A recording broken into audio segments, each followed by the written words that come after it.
Bismillahirrahmanirrahim. Assalamualaikum warahmatullahi wabarakatuh. Perkenalkan, nama saya Lulu Atunafisa. Saya mahasiswi semester 2 dari Fakultas Adab dan Humaniora, jurusan Tarjamah, akan menjelaskan tentang penerjemahan dan ilmu sorof. Sebelum kita membahas bagaimana hubungan antara penerjemahan dan ilmu sorof, kita akan bahas dulu apa itu ilmu sorof. Ilmu sorof adalah salah satu cabang ilmu dalam bahasa Arab yang mempelajari perubahan bentuk pada suatu kata dalam bahasa Arab. Sedangkan di dalam praktiknya, perubahan-perubahan kata dalam bahasa Arab disebut dengan tasrif. Secara bahasa, tasrif adalah pengubahan.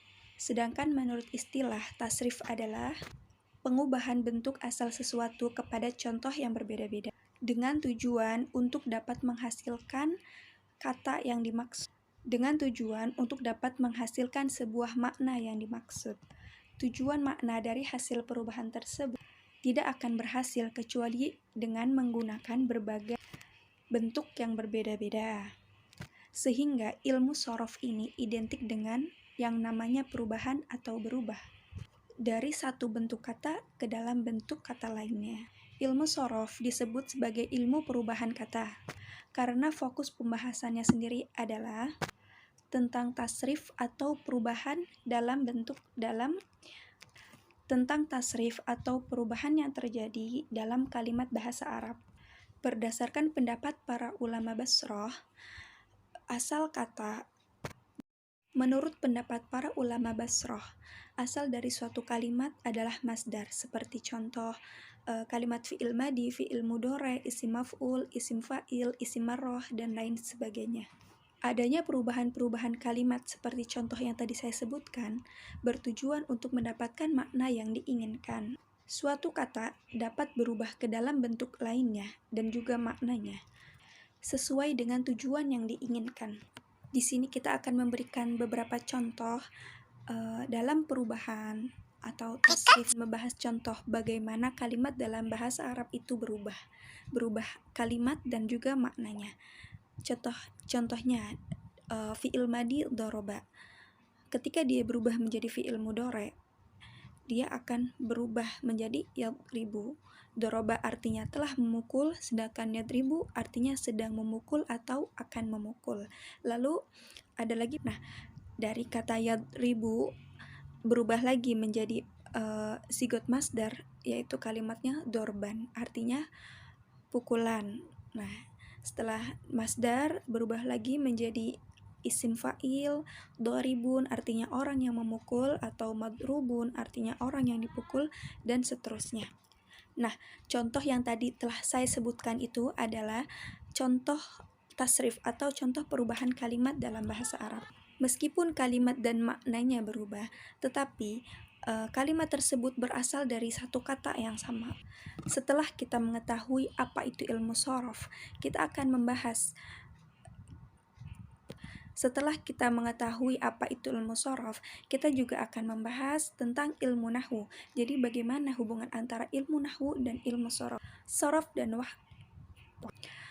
dan nahwu merupakan cabang utama ilmu untuk mempelajari bahasa. Sorof dan nahwu merupakan cabang utama ilmu dalam bahasa Arab yang sangat penting untuk dipelajari.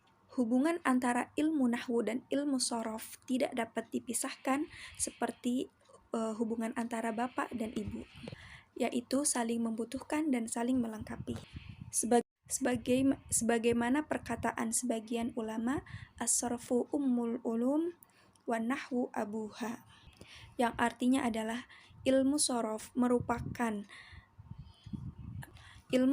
adalah ibu atau induk dari segala ilmu, sedangkan nahwu adalah bapaknya. Menurut Kyai Haji Ahmad Warson Munawwir, sorof sebagai cabang ilmu bahasa Arab mula-mula disusun dan dikembangkan oleh orang-orang ajam atau non-Arab. Pengembangan ini dimaksudkan untuk memberi bekal orang-orang ajam agar dapat dipelajari dan kemudian mempelajari bahasa Arab. Bersama dengan nahwu dan ilmu-ilmu lainnya seperti arud, balaghah, dan ilmu bahasa Arab lainnya, sorof terbukti mampu menjadi ilmu alat untuk menguasai bahasa Arab. Sorof terbukti menjadi ilmu alat penguasa bahasa Arab, baik bagi orang-orang ajam atau bagi orang-orang Arab yang belum baik bahasa Arabnya. Banyak yang berpendapat bahwasanya bahasa Arab adalah bahasa yang rumit dan sulit untuk dipelajari. Selain itu juga membutuhkan waktu yang sangat lama untuk mempelajarinya. Maka dari itu, shorof dan nahwu sangat membantu dalam permasalahan ini. Dengan menguasai shorof dan nahwu, seseorang mampu mengatasi kerumitan untuk mencari arti dari kata bahasa Arab. Dengan menguasai nahwu dan shorof, seseorang mampu mengatasi kerumitan kosakata yang muncul. Dengan mempelajari shorof, kita akan diajak untuk mengetahui perubahan-perubahan kosakata bahasa Arab seperti perubahan kata dasar atau masdar menjadi kata kerja bentuk kelampau atau fi'il madi, atau kata kerja bentuk sekarang atau yang akan datang, disebut juga sebagai fi'il mudhari'. Sedangkan dalam ilmu nahwu yang dibahas adalah susunan atau struktur kalimat dalam bahasa Arab dan kedudukannya. Misal ada kalimat kataba Muhammadun al-qissata. Nah, kataba di sini kedudukannya menjadi fi'il, Muhammadun menjadi fa'il atau pelaku, sedangkan al-qissata sebagai maf'ul bih atau objek. Shorof dan nahwu sering sekali dikaji dalam lembaga-lembaga yang mempelajari bahasa Arab, seperti pondok pesantren maupun di sekolah-sekolah, baik sekolah berbasis agama ataupun sekolah umum lainnya. Untuk itu sangatlah penting untuk orang yang ingin mempelajari bahasa Arab. Untuk itu sangatlah penting untuk orang-orang yang ingin menguasai bahasa Arab untuk mempelajari ilmu nahwu dan shorof. Adapun perbedaan antara ilmu nahwu dan shorof adalah ilmu nahwu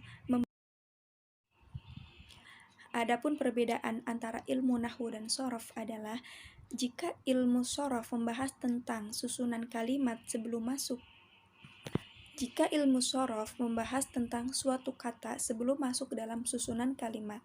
Nah, sedangkan ilmu nahwu membahas tentang suatu kata setelah masuk ke dalam kalimat.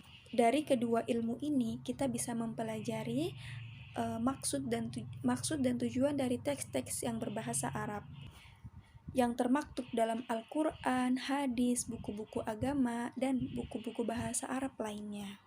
Sebagaimana telah berkata sahabat Umar bin Khattab, pelajarilah karena sesungguhnya bahasa Arab itu adalah suatu bagian dari bahasa kalian.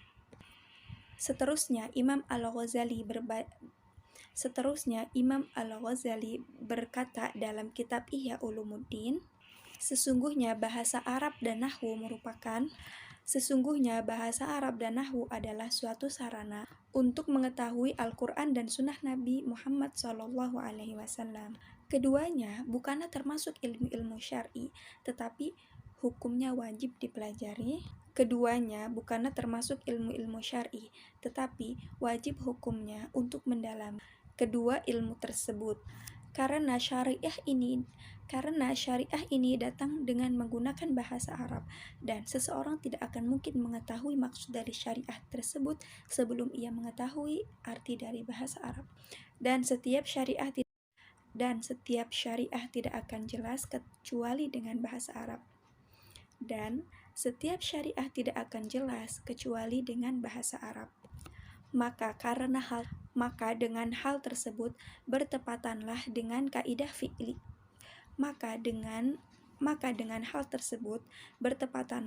kaidah fiqhiyah yang berbunyi ma la yatimmul wajibu illa bihi fahuwa wajibun. Artinya tidak sempurna suatu kewajiban